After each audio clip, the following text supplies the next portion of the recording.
Hello, everyone. Happy Wednesday. Welcome to Women Winning Wednesdays. I'm Maryland Attorney Elsa W. Smith. I'm the host of Women Winning Wednesdays, and I'm the owner of the law offices of Elsa W. Smith, where our mission is to empower women through estate planning.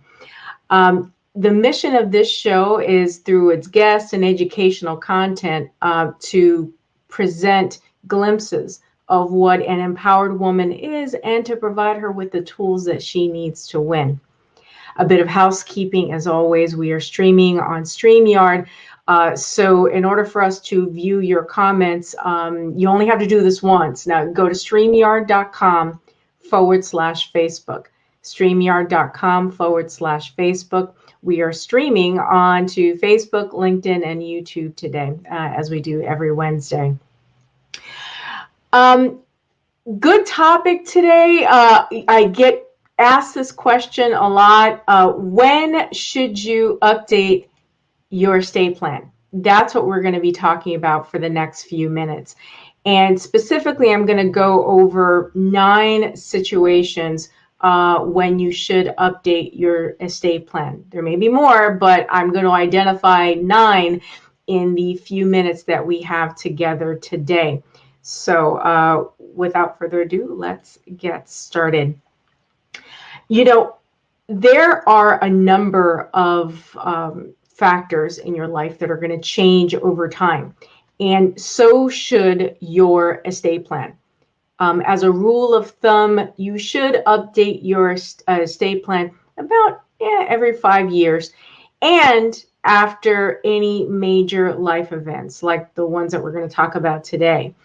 Updating your estate plan is going to make sure that it remains aligned with your goals and also complies with your with the current laws. Like I said, we're going to cover 9 situations today. So the first one is having your first child. Now, the birth of a child is a major milestone. It goes for adoption of a first child as well. Naming your child in your estate plan protects your legacy. Now, a new child raises a number of issues that an estate plan needs to address. For example, you need to pick a guardian of the child in case, heaven forbid, that both parents die. You also want to think about issues such as what age you want your child to receive their inheritance, assets. Is it at 18, at age 25, or 35, or some other date, or some other year, I should say? You know, do you want all of your assets now to pass to your spouse outright now that you have a child in the family? Or do you want to take steps to preserve the assets that are going to your descendants?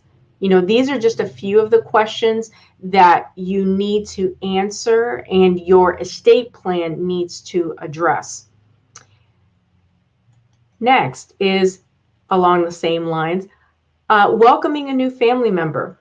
As I said, you know, the birth or adoption is a good time, perfect time to update your will or a living trust.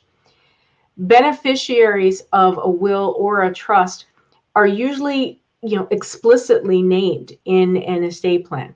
So this cuts down on the likelihood that your last wishes will be confused or misconstrued. Now, if you marry someone who already has children and you become a step parent, you may want to update your list of beneficiaries. Okay, alternatively, you know, a parent may want to leave a different inheritance to their birth children and stepchildren. Okay, and children require special consideration in either a trust or a will. Any children under 18 should have a legal guardian listed in your estate plan. Now, the next situation is divorce. Now, following a divorce, you're probably going to need just an estate planning overhaul. Any updates you made when you got married are likely going to need to be undone. If you have been divorced and remarried since updating your estate plan, then you should make updating your estate plan a high priority. I can't stress that enough. The next situation is a major change in financial status. Now, if you have experienced a major increase or a decrease, say in the value of your business, real estate, securities that you own, investments that you own, then you need to reassess. You need to rethink your financial situation and update your estate plan accordingly. A major change in wealth could mean that you need to rethink the allocation, among your beneficiaries. In other words, how much you're leaving and to whom. Okay. Revisions can also be appropriate if you've purchased or sold a major asset. Additionally, significant wealth increase may require some tax planning for just to make sure that the wealth transfer is as efficient as possible. Next on the list, buying a home. See how a lot of these are interrelated. Many things are going to will change the value of your estate throughout your life. One of the biggest is the decision to buy a house or another piece of real estate. And all my realtors who are listening will agree. When you own property, you need a plan for what's going to happen to that real estate after you die. Adding your new home to your estate plan ensures that your spouse or your partner can continue living in the home you shared. Or you may want your adult children to take over the house you raised them in after you die. Update what's called the schedule of assets, the list of assets of your trust. If you have a trust, at any time you make a large or significant purchase. Now, this can include property, vehicles, any investments, stocks or bonds. You want to just take a look at that. Along the lines of buying a house, since we're on this topic, I just want to share that just yesterday, interestingly enough, I had a conversation with, and now you all know that I'm in Maryland. I had a conversation with a local Maryland realtor, and I asked this person if their clients had a need for estate planning services. And I, of course, I assumed that the answer would be yes, but this realtor, interesting enough, said no. Many of my clients are first-time home buyers, and they don't need estate planning.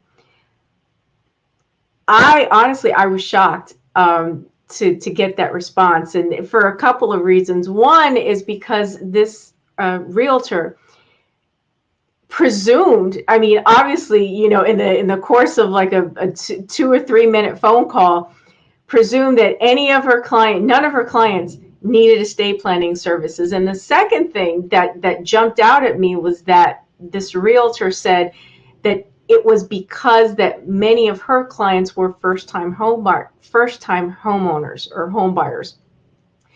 And as we're saying in this live, buying a house is one of the most important things that you're going to do in your life. It's one of the biggest assets that you're going to purchase. Of course, you're going to need, if you don't have an estate plan, that's a good time to start thinking about it.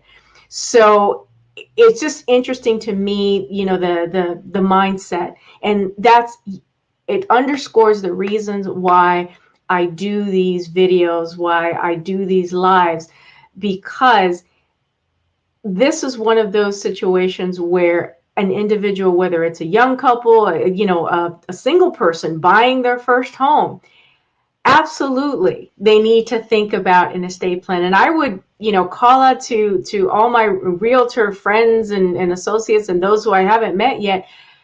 Bring it up in conversation. It's if you want to have a long-term relationship with your clients, if the sale of the property is not just a one and done, you may want to at least plant that seed and talk to them. Hey, now that we've secured this deal, you have your new home. How are you going to protect it? Are you thinking about estate planning? Maybe you should reach out to an estate planning attorney. At least bring it up in conversation. So that actually earns you goodwill with your client, because they're going to see, wow, I'm not just a transaction to them. They're actually they actually care about my situation, my whole estate planning picture, which is more than just the one and done. So I just wanted to share that because it struck me, and I've never had anyone, another professional, particularly a realtor, ever say that their clients don't need estate planning services. So anyway, moving right along, the next situation, which would or should prompt you to update your estate plan, is moving to another state. I get this one quite a bit. Now, estate planning laws change from one state to the next. And while some differences can be minor, others are not. And some states, for example, require that the spouse or children of the deceased inherit a set percentage of the estate unless otherwise specified in the will. And similarly, there are legal tools like the power of attorney. Those can have different requirements from one state to the next. Now, it's important to have an attorney licensed to practice in the new state of residence, meaning the new state that you're moving to, that you're residing in. Just let them put eyes on it, make the investment, spend an hour with an attorney in the new state and have them just review your estate plan. Say if you're in Maryland and you've moved to, South Carolina, for example, I'm just picking out a state randomly. Just invest the time, 1 hour to have an estate planning attorney there. Make sure that the documents that you've created in Maryland are still going to be honored in your new state in South Carolina. Like I said, I just picked that state out randomly. So that's something to think about. Your last will should still be legally valid in the new state. However, the new state may have different probate laws that may make certain provisions of your will invalid. So this can also happen with revocable trust or revocable living trust. However, it's not that common with powers of attorney and healthcare directives. They should, but they may not always be honored from state to state. Again, it does not hurt, and I always advise, to please get a professional in the new state to review your documents. Sometimes banks, medical professionals, financial institutions, they may refuse certain documents in favor of their own, and that frequently happens with banks. You should also know that the execution, the signing of the documents may be different. Like what's required may be different depending on what state you're in. For example, there are some states that require witnesses on powers of attorney, as we do here in Maryland, and others do not. A state that requires witnesses may not allow a power of attorney without witnesses to be used to convey real estate, even though the document is perfectly valid in the state where it was originally drafted and signed. Okay, so when you move to a different state, I'm going to say it again, it's a smart move. Consult with an experienced estate planning attorney just to make sure that everything's on point. While we're on this topic of moving to another state, the other thing I wanted to mention is it has to do with your personal representative, also known as an executor. Okay. Moving to another state can raise questions for your personal representatives. Does your named personal representative meet the specific qualifications or criteria established in the new home state? Will the fact that you move make it inconvenient or impractical for your personal representative to serve in that capacity? You know, an out-of-state personal representative may need to post a bond in order to serve, and it can be more time-consuming and expensive for someone who lives out of state to deal with, you know, all the details and the logistics of, you know, sorting through tangible personal property or the sale of the decedent's home. Okay. Some states require the out-of-state personal representative to appoint an in-state resident to accept service of court documents on their behalf. So just keep that in mind. Now, on the flip side, if your move brought you closer to family and friends, you may have options of naming an individual personal representative or a trustee, if you have a trust, that you didn't have before, whether it's alone or as co-personal representatives. Now, number 7. A health diagnosis, and in this case I'm talking about a negative or unfavorable health diagnosis. A poor health diagnosis means it's time to get your affairs in order.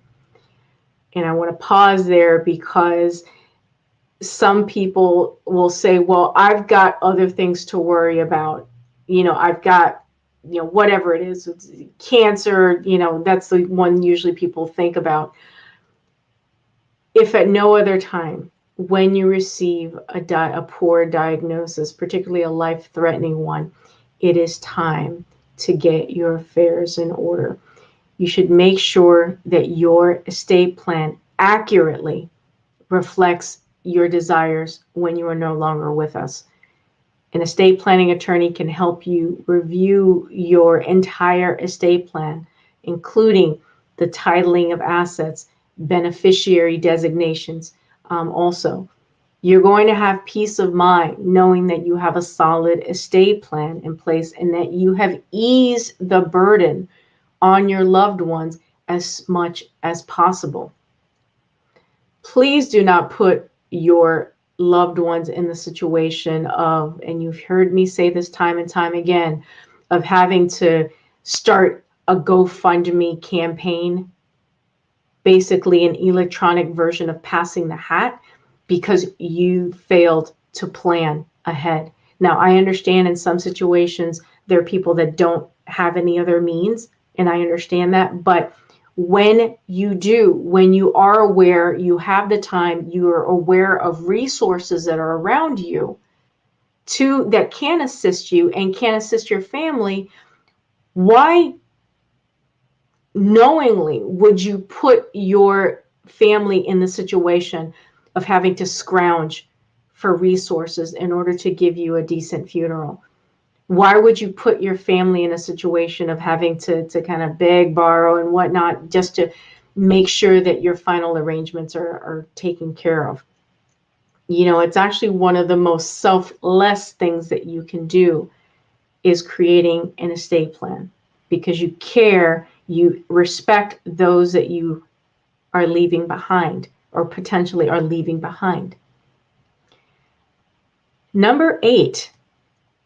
Tax changes in the tax code. Oh my goodness. And, you know, recently, I mean, we're hearing about proposed changes in the tax laws that could affect estate planning. You know, as of last week, there are yet additional changes.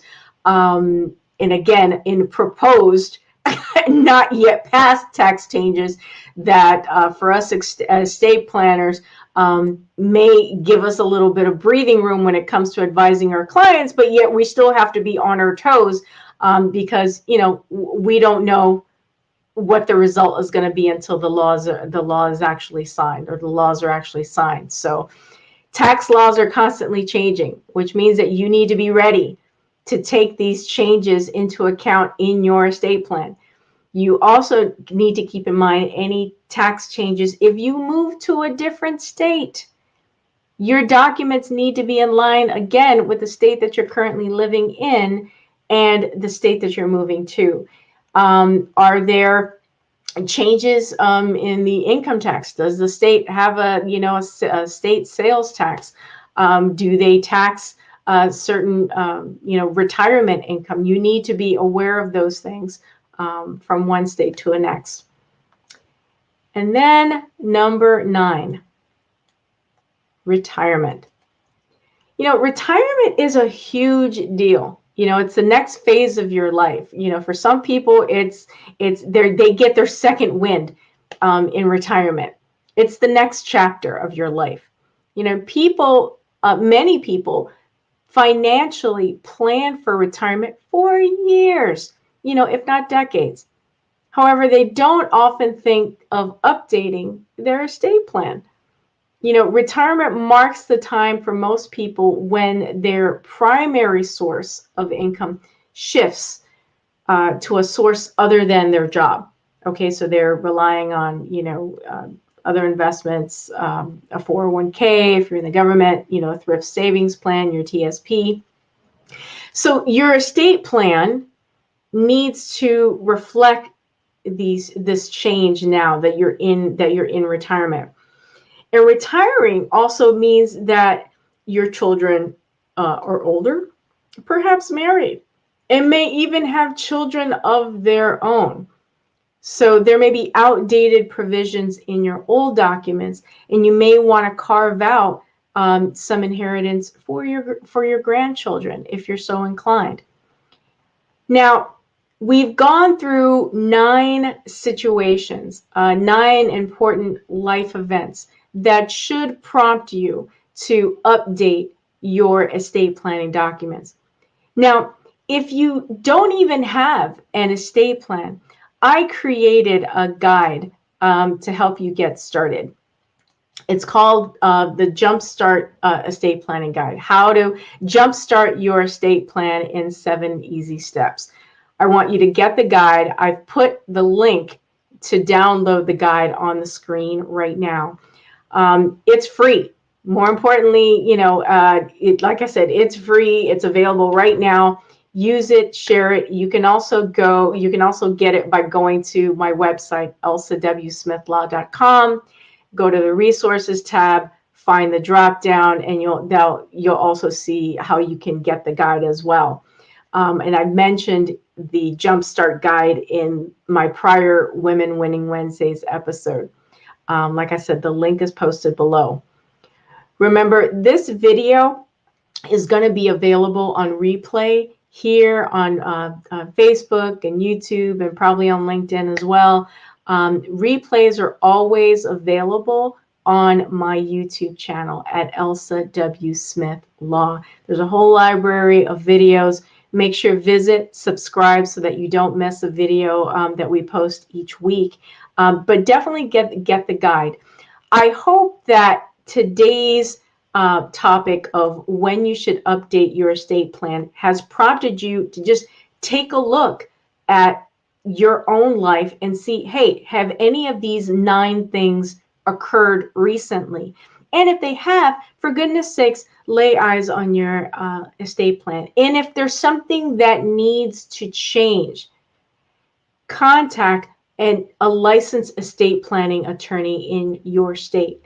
You know, here in Maryland, in the District of Columbia, you can reach out to us if you have any questions. We are here to help always. And I'm always putting out resources to just make the process more understandable and to empower you, most importantly.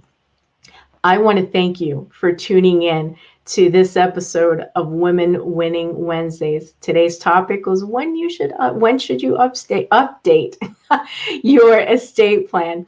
If you need assistance with estate planning in matters here in Maryland or the District of Columbia, I invite you to reach out to me. My contact information is on the screen.